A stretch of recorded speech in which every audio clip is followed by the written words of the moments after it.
Hello friend, welcome back to new video. आज है 1 मई 2024 और आपको बता दें आज है श्रमिक दिवस, अंतर्राष्ट्रीय श्रमिक दिवस है और आज के दिन पूरी दुनिया में ये मनाया जाता है। मई दिवस पर वैसे तो सार्वजनिक और सरकारी कार्यालयों में छुट्टियां भी रहती हैं अधिकांश देशों की तरह। तो दोस्तों आज भी स्कूल कॉलेज वगैरह बंद होगा। अगर बंद है तो कॉमेंट करके जरूर बताइएगा, यस या नो में जवाब जरूर दीजिएगा। तो आइए जान लेते हैं आज की तमाम बड़ी खबरें, इंपॉर्टेंट नई जानकारी। 1 मई आज से कई सारे बदलाव हो रहे हैं, क्या सस्ता हुआ है क्या महंगा हुआ है इसको भी जानेंगे। इस वीडियो में आप अंत तक बने रहिएगा, तमाम बड़ी खबरें हैं जानेंगे किक करके। तो चलिए शुरू करते हैं।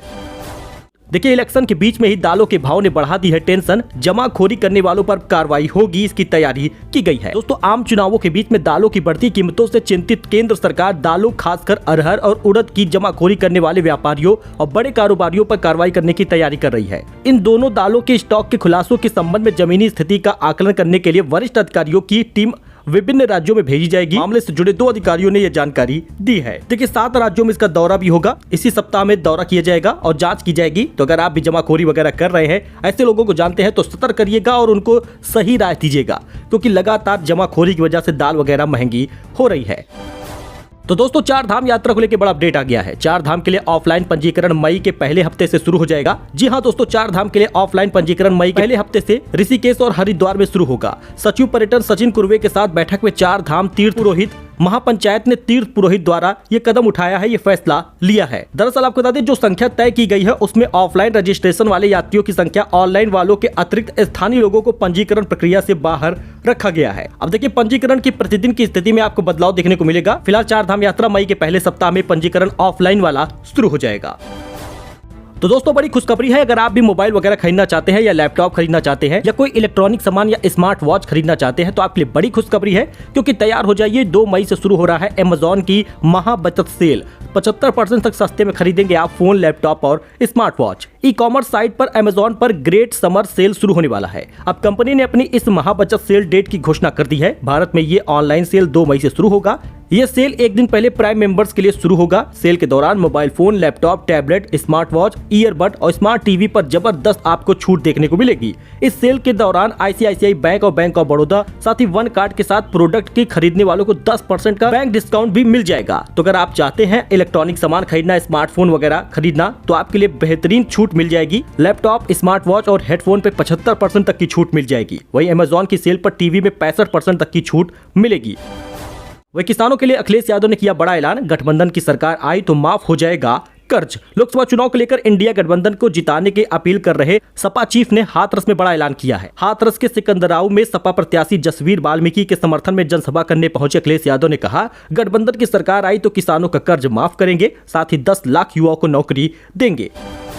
वही दुनिया का सबसे खतरनाक परिवार आरएसएस है, वोट के लिए आरक्षण पर इसके सुर बदले। अखिलेश यादव ने बड़ा बयान दिया है। समाजवादी पार्टी के अध्यक्ष और उत्तर प्रदेश के पूर्व मुख्यमंत्री अखिलेश यादव ने सोमवार को राष्ट्रीय स्वयंसेवक संघ पर कटाक्ष करते हुए कहा, दुनिया का सबसे खतरनाक परिवार है आरएसएस। वही सरकार बनी तो आर्थिक सर्वे कराएगी कांग्रेस, गुजरात में बोले राहुल गांधी। कांग्रेस नेता राहुल गांधी का कहना है कि यदि केंद्र में उनकी सरकार बनती है तो वह पूरे देश में आर्थिक सर्वेक्षण कराएंगे। राहुल पाटन में एक रैली को संबोधित करते हुए ये बातें कहे हैं। उन्होंने सोमवार को कहा कि यदि केंद्र में उनकी सरकार बनती है तो वह प्राथमिकता के आधार पर पूरे देश में जाति और आर्थिक सर्वेक्षण कराएंगे।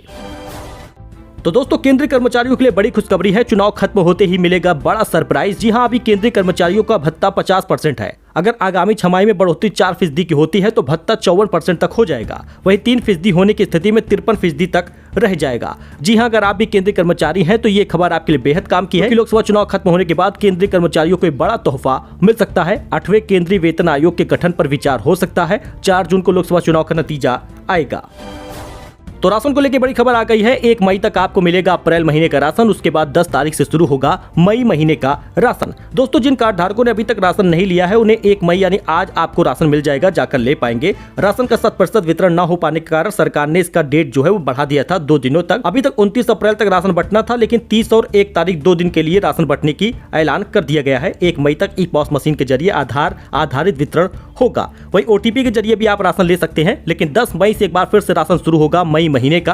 दोस्तों इस बार खबर ये आ रही है कि आपको यूनिट के हिसाब से गेहूं ज्यादा मिल सकता है और चावल कम मिलेगा। आने वाले समय में एक बार फिर से 1 यूनिट पर 3 किलो गेहूं 2 किलो चावल मिलेगा, यानी कि कुल 35 किलो तक राशन आपको मिल जाएगा। 25 किलो तक गेहूं मिल जाएगा, 10 किलो तक चावल मिलेगा।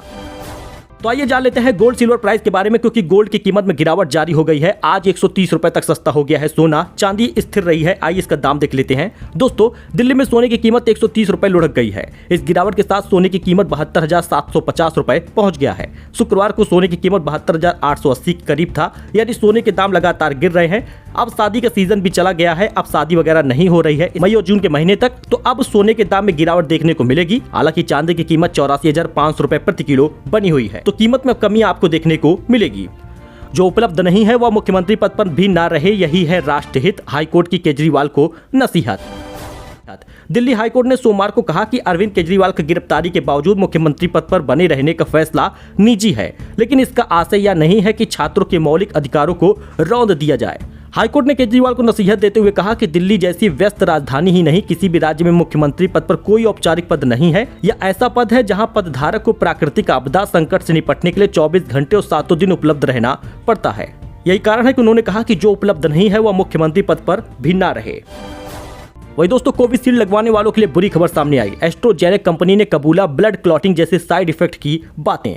जी हां दोस्तों, आपको पता ही होगा कि बहुत सारे लोगों ने कोरोना टाइम में कोविशील्ड वैक्सीन लगवाया था। अब आपको बता दें, वैक्सीन की वजह से साइड इफेक्ट होने के तमाम दावे सामने आ रहे हैं। टीका बनाने वाली कंपनी एस्ट्राजेनेका ने बड़ा खुलासा किया है। कंपनी ने अदालत में पेश की गई दस्तावेजों में पहली बार माना कि कोविड-19 वैक्सीन की वजह से साइड इफेक्ट हो सकता है, लेकिन ऐसे मामलों की संख्या काफी कम होने का दावा भी किया गया है। दरअसल ब्लड क्लॉटिंग हो जाता है।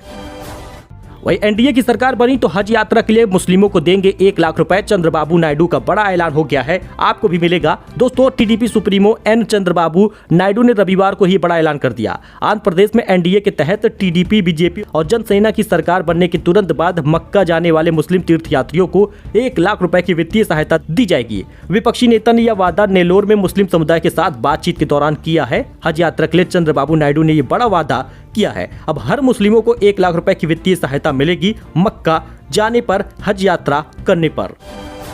तो मई के इस तारीख तक आ सकती है 17वीं किस्त 2,000 रुपए। तुरंत इसका रजिस्ट्रेशन करा ले, ई-केवाईसी करा ले, भू लेकर सत्यापन करा ले। पीएम किसान सम्मान निधि का जो पैसा था 16वीं किस्त का, वो 28 फरवरी को आया था। 9 करोड़ से अधिक किसानों को 21,000 करोड़ रुपए ट्रांसफर किया गया था। अब बड़ा फैसला आ रहा है, बड़ी खबर सामने आ रही है। मीडिया रिपोर्ट में एक्सपर्ट के द्वारा जानकारी दी जा रही है कि 17वीं किस्त अप्रैल से जुलाई के बीच में आ सकती है। अब खबर यह है कि मई में ही खाते में पैसा मिल सकता है। ये पैसा किसानों के बैंक अकाउंट में ऑनलाइन ट्रांसफर किया जाएगा। 2,000 रुपए खाते में मिलेगा, लेकिन जिनकी ई-केवाईसी हुई रहेगी, जिनका फेस ऑथेंटिकेशन हुआ है, उन्हें ही खाते में पैसा मिलेगा। तो अगर आपने अभी तक नहीं कराया तो इसको तुरंत करा ले। वही दोस्तों, आज 1 मई है, तो आपको एलपीजी के गैस के दामों में भी बड़ा बदलाव देखने को मिलेगा। गैस सिलेंडर सस्ता होने की बात सामने आ रही है। अभी तक अगर आप खबर देख रहे होंगे तो गैस सिलेंडर के प्राइस का दाम भी आ गया होगा और मेरा अगला वीडियो भी आ गया होगा, तो आप जाकर देख पाएंगे। तो उसमें गैस सिलेंडर की कीमत मैंने बता दी है। दरअसल एक्सपर्ट बता रहे थे कि गैस सिलेंडर 1 मई को सस्ता हो सकता है। लोकसभा का चुनाव चल रहा है, ऐसे में जनता को नाराज सरकार नहीं करना चाहेगी और ऑयल कंपनियों के ऊपर दबाव बनेगा। यही कारण है कि लोकसभा चुनाव के चलते इस बार भी गैस सिलेंडर लगभग 50 रुपए तक सस्ता हो सकता है। कॉमर्शियल गैस सिलेंडर भी सस्ता होगा और घरेलू गैस सिलेंडर भी सस्ता होगा, एक्सपर्ट का मानना है, एक्सपर्ट का कहना है। वही बचत खाते में रखने होंगे न्यूनतम 25,000 रुपए। यस बैंक की वेबसाइट के अनुसार बचत खाते की औसत जमा रकम में बदलाव होगा। प्रो मैक्स खाते में न्यूनतम औसत रकम 50,000 रुपए रखनी होगी। अधिकतम शुल्क के लिए 1,000 रुपए सीमा तय कर दी गई है। अब बचत खाते में न्यूनतम 25,000 रुपए तो आपको रखना ही पड़ेगा। आईडीएफसी फर्स्ट बैंक के क्रेडिट कार्ड के बिलों का भुगतान करना महंगा हो गया है। फोन, बिजली, gas, internet service, cable service और पानी के बिल में भुगतान पर भी असर पड़ेगा। वैसे first private credit card, LIC classic credit card और एलआईसी सेलेक्ट क्रेडिट कार्ड आदि पर यह लागू नहीं होगा। वही दोस्तों, आईसीआईसीआई बैंक ने भी सेवा शुल्क के नियम में बदलाव कर दिया है। जी हां, आईसीआईसीआई बैंक ने अपने बचत खाते से जुड़े सेवा शुल्क के नियम बदले हैं। इसके तहत डेबिट कार्ड के लिए शहरी क्षेत्र में ग्राहकों को 200 रुपए और ग्रामीण इलाकों में 99 रुपए शुल्क देना होगा। वही दालों की महंगाई पर सख्त हो गई है केंद्र सरकार। दाल ट्रेडर्स समेत मंडियों, गोदामों में स्टोरेज जांचेगी टीमें। इसके लिए टीम तैनात कर दी गई, मैंने आपको पहले बता दिया है। तो यह स्टोरेज की जांच के साथ राज्य सरकार के अधिकारियों और स्टॉक होल्डर के साथ बैठक भी हो रही है। वही ओला कैब्स के सीईओ ने छोड़ा पद, 4 महीने पहले ही किया था ज्वाइन। छटनी की भी आशंका जताई गई है। ऑनलाइन कैब सर्विस प्रोवाइड करने वाली कंपनी ओला कैब्स के सीईओ हेमंत बख्शी ने पद से इस्तीफा दे दिया है। हेमंत बख्शी ने जनवरी महीने में ही कंपनी को ज्वाइन किया था, लेकिन अब इस्तीफा दिया है। ओला कैब्स के सीईओ ने छोड़ दिया है पद। सो दोस्तों ये कुछ अपडेट था, नई जानकारी थी जो आपके साथ शेयर की गई है। आई होप कि आपको ये पसंद आया होगा। वीडियो पसंद आया हो तो लाइक करिएगा, चैनल को सब्सक्राइब करिएगा ऐसे लेटेस्ट जानकारी के लिए। दोस्तों फिलहाल के लिए इतना ही, मिलते हैं नए अपडेट में नई जानकारी के साथ। धन्यवाद।